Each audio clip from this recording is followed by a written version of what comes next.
Attention shoppers, clean up on aisle 14. Clean up on aisle 14.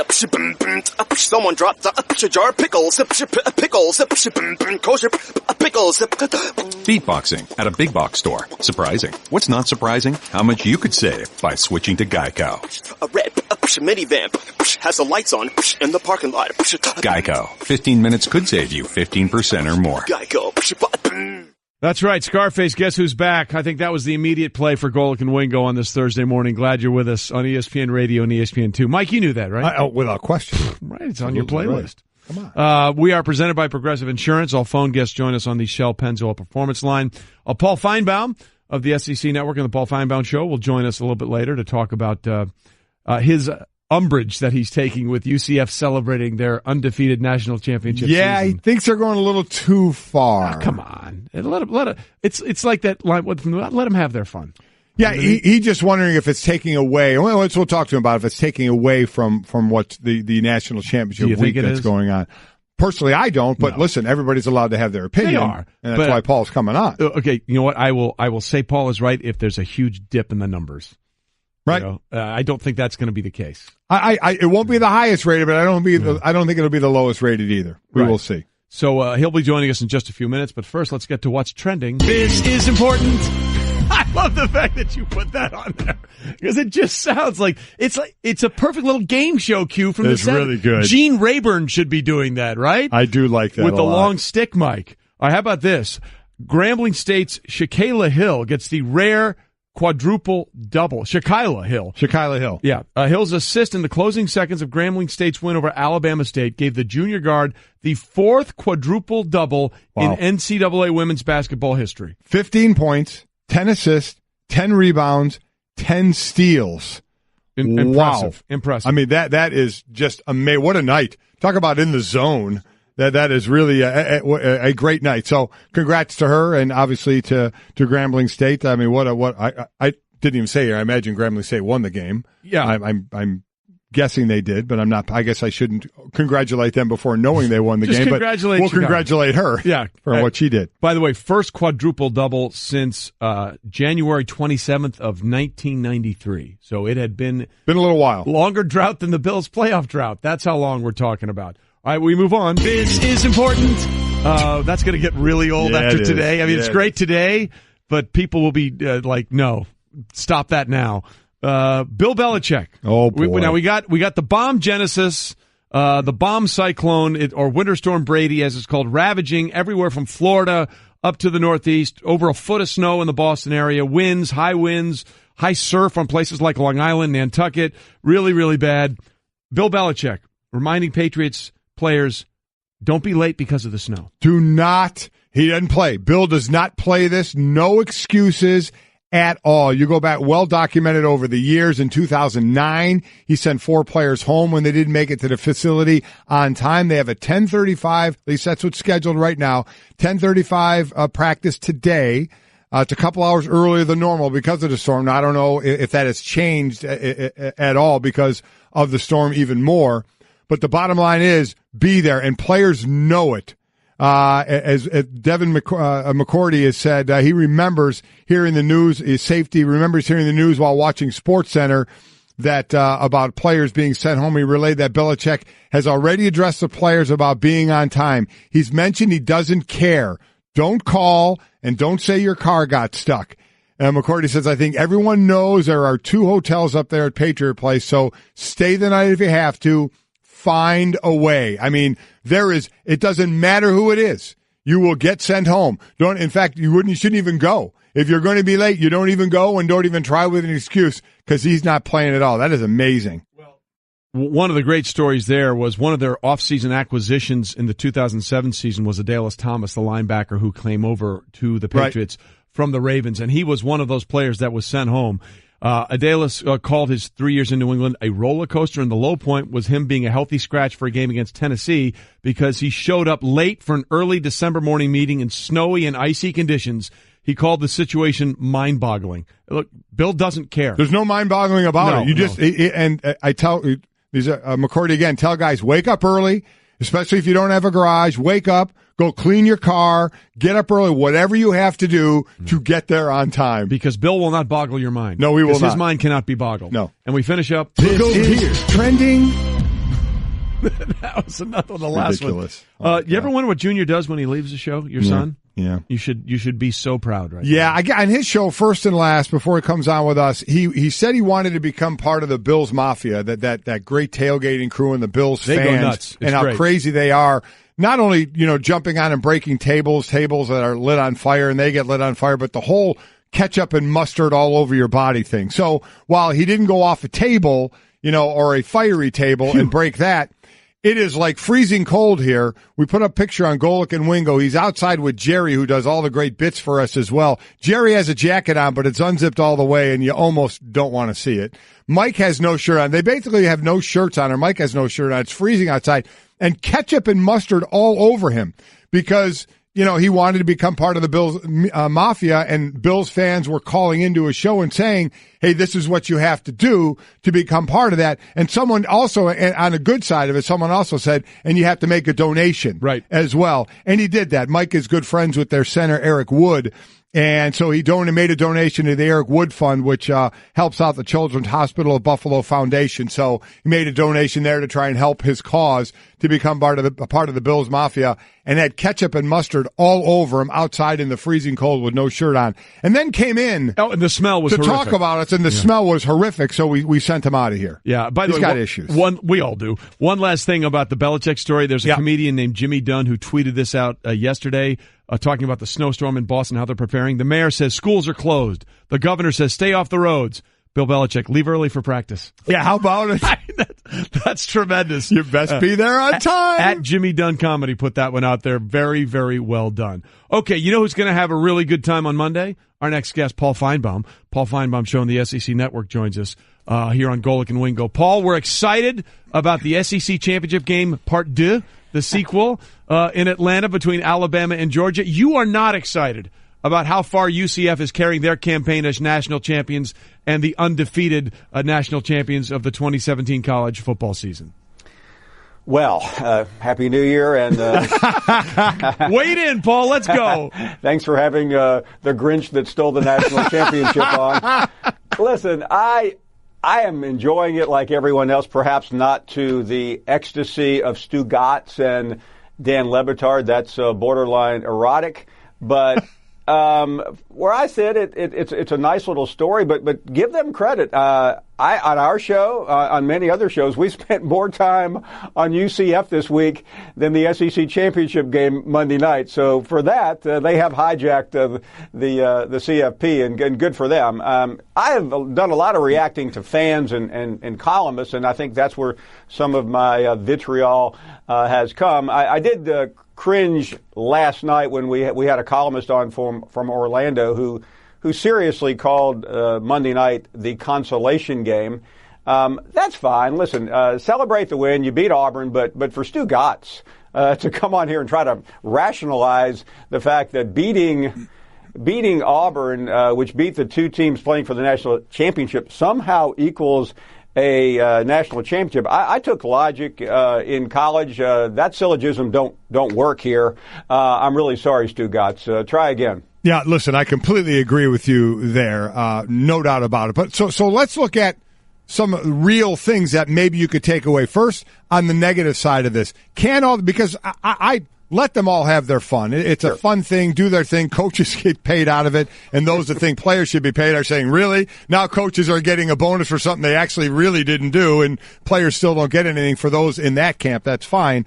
But so they're playing this up. But on the negative side, in your mind, is it taking away from this week, from the national championship game at all? Not right now. Mike, as you know, this week is confusing. We'll get to Saban in a minute, but what happens really Saturday is you get into the NFL wild card games. That dominates the calendar Saturday and Sunday. But if you wake up Monday and put on this show or any other show on this network or family of networks, you will be overwhelmed with Alabama and Georgia. There's only so much you can say about one game. And I think it will get its due. I mean, the president reportedly is showing up. I'm sure he'll detour on the way to Atlanta and drop by the parade at Disney World. At least I hope he does. But yeah, I'm not concerned about that, and I'm not really concerned about college football. It's in pretty good shape based on the number of people who watched the bowl games leading up to Monday night, and the cries of elitism are easy and lazy. It's not a perfect system, but it's a pretty good system, and we had the conversation 5 weeks ago. They got the right 4 teams, and UCF has every right to be unhappy that they're not getting the respect, but they also didn't play the schedule that Alabama and Georgia played, and for all of their greatness, I don't think they would come close to beating either Alabama or Georgia, and I know what happened Monday, but that was a little different circumstance. Yeah, for the last thing, and what Danny White, the AD, is trying to do, I get it, and I want to ask a question about that. But sure. When one of the last lines he said was, "We play just as tough a teams as they do." They don't. I mean, right. they just don't. So that one went a little too far there. But now from their side of it, does this do anything to enhance their quote unquote, and I'm doing air quotes, Power 6, which they so desperately want to be? Does it do anything to make anybody expedite the thought of expanding the playoffs? Could anything tangible come out of the fun they're trying to have with this? Mike, they are having fun. And listen, I was accused yesterday of being a college football playoff elitist. And Mike, I've been on this program 1,000 times talking about my issues with the committee. Every single week I have found something to pick on. I don't think it's going to change one bit. These guys like the way that things are, and they're not going to be intimidated by UCF. They'll be asked questions about it, and Bill Hancock has already been asked about it, and his response was predictable. I would like to see an 8-team playoff. Yeah, I think another round would be fascinating. And yes, UCF or whatever school happens to be represented in that particular year would be a nice entrant, but I don't see them budging right now. It took a game like this in 2011, the Alabama-LSU game, for them to go into a room the next day and come up with a 4-team playoff. I think it will take much more than UCF. It's a sideshow. It's entertaining. Everyone likes to wrap their arms around the pet at the end of the mall. But I don't think it's going to faze the people that run college football. And the people that run college football are the 5 main commissioners, the commissioners of the Power 5 conferences. Paul Finebaum with us, who just created a new phrase, the pet at the end of the mall. I did not know that existed. Oh, yeah, going to the pet store in the mall, absolutely. Go to the mall and find the pet at the end of the mall. I was not aware of that. I wasn't either. That's rock solid, Paul. Okay, so let's move on from UCF and their mythical championship to the actual national championship game between Alabama and Georgia, which will be Monday night in Atlanta. Look, we've talked a lot about this, that both teams sort of want to do the same thing here. Alabama's defensive line wants to dominate the opposing offensive line, and Georgia's all about having that offensive line wear people down on the defensive line in the second half. What do you think is more likely to happen? Yeah, I think it's more likely right now that Alabama will figure this thing out like they did last week. The one thing that is not as obvious is the time, because it's a cliche. If you give Nick Saban more than a week, he's going to win. He's done that every time but once. That was against Urban Meyer 3 years ago. But that's my sense right now. I never like to make big predictions before you get to a place, because there are a lot of fascinating things that go on. And by the way, being in New Orleans for 4 or 5 days, by Monday night there was a strong sentiment down there, guys, that Alabama was going to win this game. Now it's hard to make that prediction right now. But because I think it is a short week, I think these two teams know each other so well. There are so many intricacies about Kirby versus Nick. I spoke to Lane Kiffin yesterday trying to get some insight on what happens when you know the other coach so well. It's a little hard to predict, but these games are usually decided by a couple of plays. That's a cliche, but if you look at the Georgia game the other day, they were out of that game until they suddenly turned things around in the second half, and I would suspect that will be the case again on Monday night. We're talking to Paul Finebaum. One of the things with Nick Saban is he's been here all the time for a number of years, so if you want to ask somebody with the experience of being here and how the whole thing runs, he's a good one to ask because he's been there. But he's also now said he doesn't like the timing of everything in the preparation that's going on. From a game on Monday, they flew back Tuesday, and the game the following Monday. What are your thoughts for a guy, again, who's been through this a bunch and now kind of saying there's not enough time really for the players here to be able to rest, recuperate, whatever? Mike, come on. Alabama had nearly 6 weeks off. After the Auburn game. They didn't have to play a conference championship game. So during that period, you know that Nick Saban's quality control experts, and you know how many he has. I mean, he has a Dallas Cowboy-like system in Tuscaloosa. Several of them were working on Georgia. Several were working on Oklahoma. That's just the way it happened. So I don't really buy that. I think that was Nick Saban trying to stand up for the players, which he always seems to do when there's a microphone or a camera in front of him. It's equal for both teams. Yeah, they both had to get back a little bit late, but they also have a very short commute. Georgia has an hour and 40-minute drive from Athens. You can make it in less. And Alabama has a 40-minute flight from Tuscaloosa to Atlanta. We're not talking cross-country. Now, next year it would be a little different going out to California. But this is a little unique because this is the first time, I think the first year we had 12 days, we've had 9 days, and now we have 7 days. It's just not that big a deal. I frankly think Saban just said that because he likes to throw things out there to get people jumping and chewing on it while it looks like he's standing up for his players. Listen, I agree with you. I mean, players go 7 days in between games all the time. You play on Saturday, then you play the next Saturday. Sometimes how about the NFL, Mike? Yes, you got 3 days sometimes. Yeah, exactly. And sometimes you play on Saturday night, and if you choose to fly back, you don't get home till 4 or 5 in the morning. They chose to stay, there and fly back the next day, but it's still 7 games. So actually, I'm with you. The preparation time to me from game to game is the same. Well, as we said, nothing happens in a vacuum. Remember, 2 years ago, Nick Saban was saying, hey, you should win your conference championship to get in the playoffs, and then he wasn't in the conference championship, and he lobbied, hey, the best 4 teams should get in. So we understand everything comes in context, and obviously, Paul, those remarks came with another injury to another linebacker that's probably one of the reasons he's concerned about that time. Yeah, with Anthony Jennings. With Anthony Jennings missing that game. I think he was also concerned about the post-game interviews, which we all know go on too long, and that's part of it. I mean, I can't remember what time it was. It was 1 o'clock in the morning before that they got out of there. I mean, at some point. It is time to limit the conversation because there is another game. Now, after the national championship, you can spend all night there talking. I think he was irritated by having to go from interview to interview, but that's Nick Saban. When is he happy? That's an excellent question, and you'd think for someone that is so good at the job, it would create a little more joy for him. But that seems to be throughout most coaches. It's the grind that they somehow enjoy more than anything else, and it will be a grind, Paul, as Paul Finebaum from the SEC Network is with us on Golick and Wingo on the Paul Finebaum Show, for Kirby Smart to try and do something that no Saban assistant has ever done: beat the guy. Does he have the mettle and the team to do it? He does, and let me say something about that stat that we will see ad nauseum, that 11-0 Saban against assistants, average almost 30 points.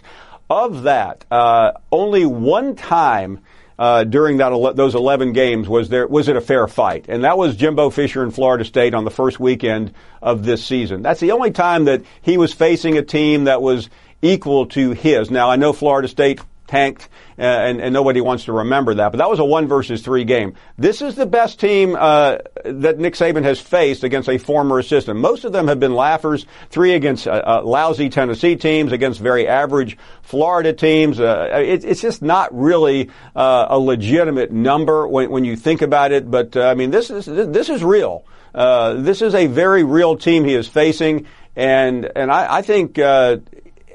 Having said all that, Lane Kiffin said something very interesting to me yesterday, that Nick Saban still would rather face Georgia and Kirby Smart than Oklahoma and Baker Mayfield, because Baker Mayfield, as we saw in the first half, created fits for Kirby Smart. He probably would have created similar fits for Nick Saban. And that, by the way, might have been the greatest halftime speech ever, what Kirby Smart said to his Georgia defense, because they came out and balled in that second half, 2 straight 3-and-outs to start that, and then, of course, came up with a big special teams play in overtime to essentially seal the win for Georgia. Hey, Paul, we appreciate it. We'll see what happens, and I'm sure we'll talk to you on Monday. Thanks, Paul.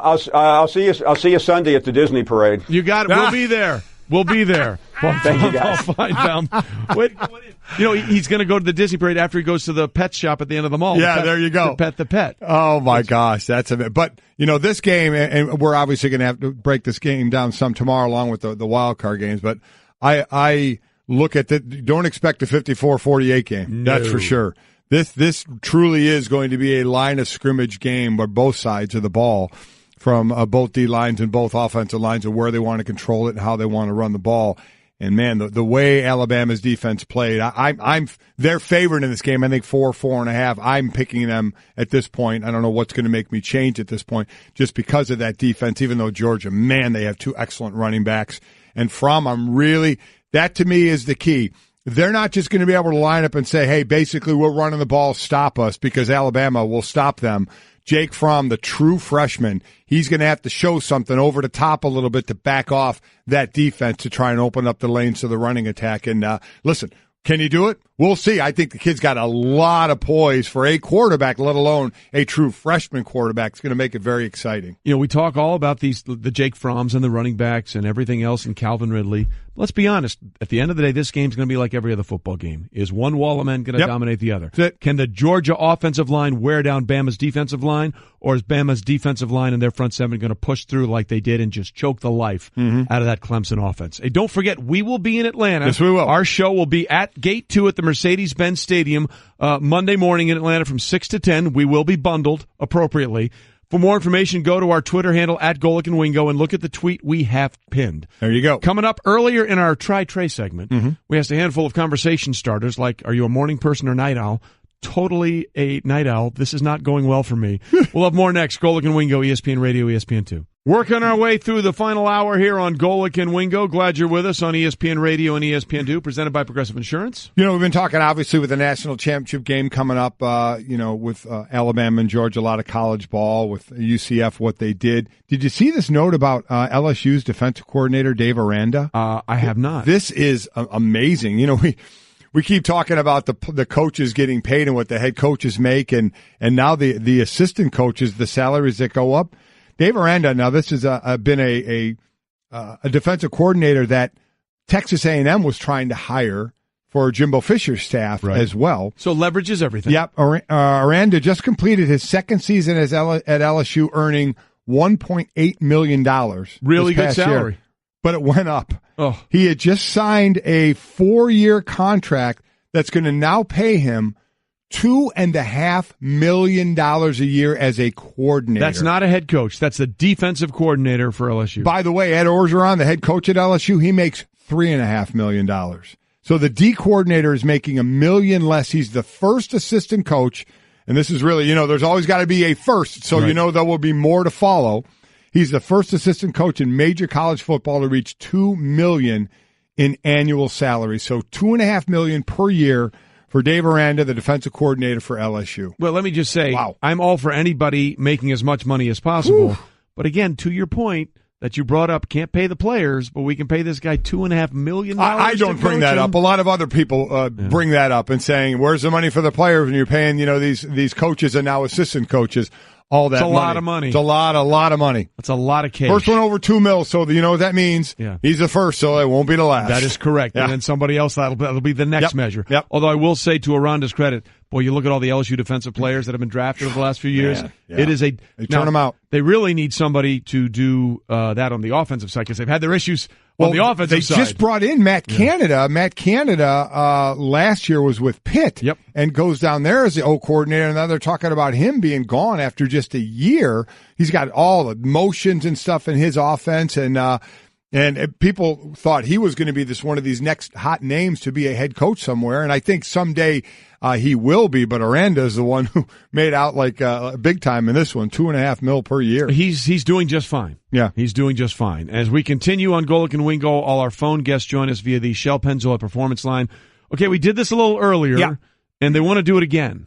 I don't know why, but they want to do it again. You ready? Yeah. You got the questions? Mm-hmm. We're going to do a little bit of this. It's time to try Trey. Your son really liked the end That's of the that. horn that you deserve. We do try Trey, and Trey, the new guy on this show. We're trying to get to know Trey a little bit. So You've known me forever. I've known you forever, but the millions of people out there don't. NFL Live all the time. The draft, a all ton the of time. stuff. But there's others that don't, that would like to get to know. So we'll get some of the quick answers to some of you've already answered. Okay. Indoor, outdoor person, Outdoor all the way. because you're a monster golf guy. Anything I can do to be outside, I'd rather be outside. What really hurts you is when, and everybody has a choice here, morning or night. Yeah. I mean, this is a morning show, so you have Correct. to be up early, but you are a night owl, aren't you? Yeah, as I put on my Twitter feed, not really a morning person. Yeah. So this has been a transition for me. I do like this one. If you could go back in time to just be an observer, nobody would see you or anything. You could just observe. What would you go back to watch? Well, as we said, I'm a huge history fan. I like history. I find history more interesting than fiction, or if I'm reading a book, I'm going to read a book about something that actually happened, because I find history very much stranger than fiction most of the time. I mentioned going back to the 36 Olympics and watching Jesse Owens win the 100-meter and crush an entire belief system. That would have been fun. Going back and seeing, I've seen the show Hamilton 4 times now on Broadway in Chicago. 4 more times than me. You should go. It's amazing. I don't fit in the seats well. Actually, the slim down you would be just fine. Yeah. The old you, no shot. The new you, you're good. The new you, you're good. To go back there and see them actually form the nation, that would be fascinating to me. Someone mentioned the Titanic. Yeah, someone said tweets. they wanted to go and observe the Titanic sinking. I have a question. Yeah. Where are you going to observe it without Here's actually the thing. sinking? I don't know what the premise of the question is. Are you going back in time and do you hover like a ghost and just observe, to which you wouldn't sink with the Titanic? So or are you physically on the ship? An ethereal creature is what you're saying. Whatever that is. Okay, a ghost. Basically. There you go. All right, so now we get some new ones. New ones. Apparently we have a little thing for the new ones. You ready? Okay. Yeah. What's your favorite smell? You in the morning. Well, no there question. You go. Yeah. You know what? You know what's really Don't hard say to be? napalm and go apocalypse now. No, it's gotta go there. It smells like victory. You know what's really good? Freshly baked bread. Like where I grew up in Greenwich, there was a bakery called Arnold's Bakery. Yeah. And you drive by that thing and you knew when that bread was being cooked. It is amazing. Yeah, absolutely amazing. I would go with bacon. Yeah, bacon's good. I like bacon, Bacon's coffee. good. I think those are 2 really good I hate smells. Coffee, so. Yeah. See, my wife doesn't like the taste of coffee, but loves the smell of coffee. Yeah, loves no. it. No. One of the things we asked too was pet peeves. A lot of people had pet peeves from driving, talking on the phone and driving. And I hate this. Driving slow in the left lane, the passing lane. That drives me nuts. Get out of the lane, people, okay? Yeah. If you're driving the speed limit or slower, get out of the lane. People want to pass. Other people have said when you're grocery shopping, people that stop it with their cart in the middle of the aisle, agree with that completely. This is a good one, was if you have that community kitchen at work and you reheat seafood. Fish or seafood. Bad. Just the smell that leaves. Very bad. And, of course, I threw out the first time animals dressed as humans, an homage to the Friends episode where they have the contest. There you go. I've got another transition for you. They're telling me to do this, just so you know. What's the most interesting fact that you know? Well, there's the old my party trick. I know the score and the MVP of every Super Bowl going back through all 51 Super Bowls and the locations for most of them. Do you really? Yeah, that Michael Smith did that for Super Bowl 14. Super Bowl 14, Super Bowl 13 would that have been the 31-19 the Steelers over the Rams. I can't even tell him if he's right or not. I have no idea. I'm going to need confirmation from Riley on that. It's correct. That is really. Yeah. You know what? I'm going to. That's a party trick, though. That's we're gonna hold off on that because I'm going to get them all in front of me and I'm going to actually quiz you on that. Okay. I really like that. The other one is I know a lot about the migrating humpback whales of Maui. They every year most of the whales in the northwestern portion of the world travel 6,000 miles to go to Maui because the waters are very calm and shallow. Right around the island of between the channel, I can't remember the name of the channel, between Molokai, Lanai, and Maui, and that's where they come to have their babies. And thanks to whaling conservation, those whales used to come down at about 3,000 a year. Now they're about 10,000 whales every year. 60% of the whale population in that part of the country comes down, and they have their babies in those calm waters because there's no predators there. And it's beautiful, calm waters. But the mothers lose almost half their body weight when they come down there to give birth to their calves because there's nothing for them to eat. And the baby calves just to drink the mother's milk. And literally those mother whales are starving to death while they're giving their birth to their calves, and then they go back up where they can eat again, where there's more plankton and things in the water, because there's nothing of that in the waters around Maui and Molokai and Lanai, and that's why the waters are so clear. The question was interesting fact. Oh, if you don't think that's interesting. That is actually interesting. But you mentioned one in the break that I thought was even more interesting about pineapples. Yeah, the pineapples used to be a big part of business and commerce in Hawaii. Of course they were. But that has changed. There are almost no pineapples in the Hawaiian Islands anymore. It's all shipped out to the Philippines based on labor costs. And the other thing is, it takes a long time to grow a pineapple. Right. And you have to have a lot of ground dedicated to that. Well, the folks in the Hawaiian Islands realize that property's pretty darn expensive. Right. We can find a better use than growing pineapple? Yeah, like selling it and real estate. And so a lot of that, the whole island of Lanai used to be owned by Dole Pineapple. Right. That used to be, they ran the whole island. It's now owned by Larry Ellison from Oracle, and he's trying to make the island of Lanai a sailing and vacation capital. I'd like to own an island. Wouldn't island. you? Be nice. At the billionaire boys table, that would be the great. What do you? I own an NFL team. I got an NBA team. Really? I got a Hawaiian island. I have an island. Top that, brother. Yeah, it's a good one. That's a good one to have. It is a good question. In the billionaire club, what tops what? Yeah. You know, Hawaiian Island would be tough. That would be pretty good. All right, how about this one? Hawaiian Island. What was I got to do this again. All right. You didn't have to. But No, they're telling me I have to. Yeah. All right. If I tell you something, will you do it? No, probably not. Okay. What was the last book you really got into? One I read last year when I was in Hawaii, Devil in the White City.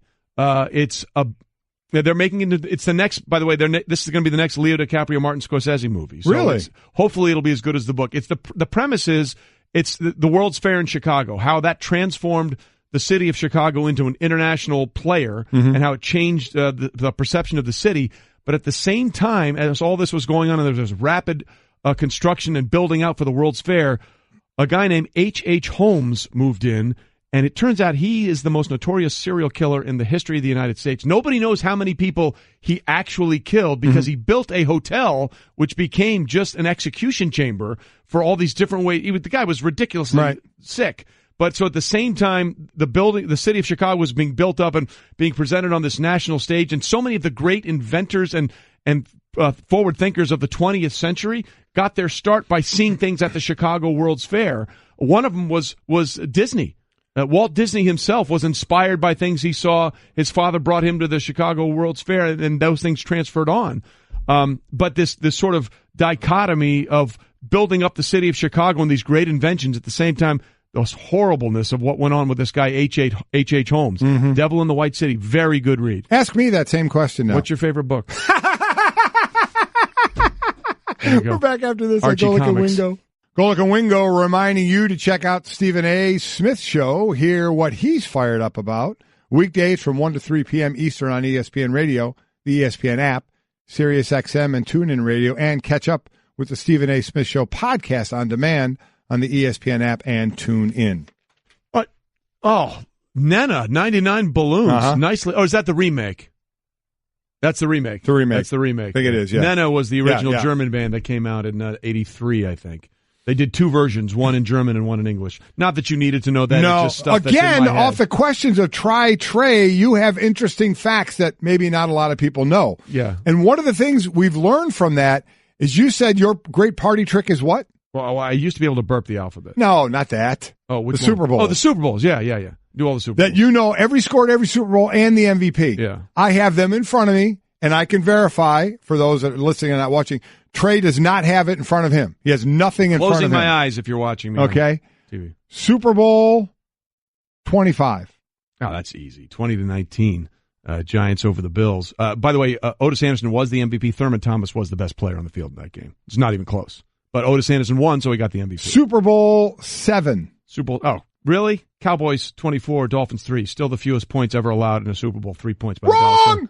No, Super Bowl 6. That's Super Bowl 6. I mean, Super Bowl 7 is 14-7. I apologize. Super Bowl 7 is 14-7. Jake Scott was the MVP. The interesting thing about that game is that Gary Yepremi was setting up for a fourth quarter field goal that would have made it 17-0 in the season that the Dolphins went 17-0. And of course, it was blocked, and Bass returned it for the only score of the game for the Washington Redskins. That was in the LA Coliseum. Unbelievable. Super Bowl 16. Super Bowl 16. Okay, that was 26-21. That was in Pontiac Silverdome in Detroit. That was Joe Montana, the MVP, as they beat the Bengals 26-21. The 49ers did. That is just incredible. I'll do one more. Okay. Super Bowl 51. Really? Yeah. 34-28. I was kidding. Okay. Super Bowl 35. Super Bowl 35. Okay, that's 34-7. The Ravens over the Giants. Now, technically, the Ravens defense gave up the fewest points because the only score in that game was a kick return on special teams. So the Ravens defense actually threw a shutout, even though they gave up more points than the Cowboys did, who held the Dolphins to a field goal in Super Bowl. That is stunning. And Ray Lewis was your MVP. That's really an impressive party trick. I have no certifiable life. I could care less if I could ever do that because it's meaningless. And but by the way, very I cool. forgot to put in Tom Brady as the MVP of Super Bowl 51. And really amazing. I applaud you. That is a very cool thing. I can't believe I messed up the Cowboys Super Bowl. Yeah. That's okay. That's a black mark on my Okay, forehead. the other thing I want to know is outside of the tri-trays, there was a story about a guy who Bruce Wayne loves Batman so much he calls himself Bruce Wayne. Yeah. He ate at a Chipotle restaurant 426 consecutive days. So we had it out there, and a lot of people chimed in, and we appreciate that. Where not what you would eat for 426 consecutive days, where you would eat, because then you could change up what you wanted to eat. Mm-hmm. Like somebody said, the Cheesecake Factory, which their menu is like a book. Yeah. So you could easily eat a lot of different things, or the same thing. Do you have a place like that? Well, I do have a place that I go to almost every day. Every day on the way into work. And especially now with this new thing that I'm getting used to, this morning thing. Yes. I need all the fuel I can. Okay. So I stop by this place just as it opens on my way into work. Okay. I go by Dunkin' Donuts every morning. Really? Get a turkey sausage flatbread with American cheese and 2 orders of hash browns. So you get the same thing. So not only would you go there every day, but you would get the exact same thing every day. Almost the exact same thing. Okay. So in fact, they know it so much when I walk in, it's almost made for me now. So you're like Norm. Yeah. From Cheers. Sadly, that is correct without the beer. Wow. Yeah. Be great if there was a beer, huh? Give me a Bud Light. I'm good. Give it time. There you go. Mine would be the local restaurant here that my wife and our family go to, the Harvest in Simsbury. The Harvest Cafe? Harvest Cafe. Very Love good. it in Simsbury. We could go there easily. I wouldn't get the same thing because they have a lot of different things there, but I could easily go there 426 consecutive days. No doubt about it. Is there any sort of like chain you could go to besides Cheesecake Factory? Oh, I just said Cheesecake Factory because of the menu. I mean, we're talking Whataburger, Five Guys. A chain. You know what? 400. Of all the burger, I mean, I like In-N-Out burgers the best. Yeah. So I could probably do that if you're going to make me choose like a burger joint. Shake Shack as well. I do like those burgers. We know Whataburger's out for you. It's out. And not because it's a bad place. It's because I had a bad experience there after being overserved. A bad experience. After being overserved. Yeah. Whataburger, very good. Very good. By the way, get the taquitos for breakfast if you go through Whataburger. You said you would wait till midnight because that's when they served them. A buddy and I, when we were in college, and we might have been just not overserved, just at the proper servage. Right. We would wait in line there because the drive-thru would open at midnight, and people would be honking behind us because we'd be parked in line. They're like, no, we're getting the first taquitos off the grill at midnight to get those taquitos. That's pretty cool. People behind us not happy with Not us. happy at all, but so what? You weren't there for their pleasure, right? We were there for our food. There you go. That's all that mattered. That's great. And by the way, kudos to our special guest today, Ginger Z. Yeah. The chief meteorologist for ABC, does Good Morning America, was on with us for the Super Bowl a few years ago in New York. Because you had an issue with meteorology in general, and I still have an issue with wind chill. And she came on strong, and this was the first thing she said when she joined us. I am so happy to be with you guys this morning. Thank you, because I know as little about sports as you know about weather. Well, then this is going to go perfectly. Bam. What a shot. Put us in our place right away. What a shot at us. Ginger's Just because I said I got my meteorological... There it is. Degree meteorological online last night. Yeah, she's an OG, and she does a great job. So, but she did say you were a local sports guy. She was a local weather person back in the day. That there's a butting of the heads. Yeah, there right? is. Yeah. Because more often than not, you sports guys would lose your time when the weather got bad. If there's any sort of weather, sports went down to 47 seconds. There you go. Trey, here's with the highlights. Yeah, Cardinals won 7-4. Blues signed a player, and the Rams are in training camp. Back to you. Yeah. More weather, traffic, and weather together. That's the way it rolls in local sports. Hey, let's break down football tomorrow, shall we? Lots of football. We'll get you set for the first wild card weekend games on Saturday and Sunday. We'll have it all for you. Golic and Wingo on a Friday. See ya. See ya.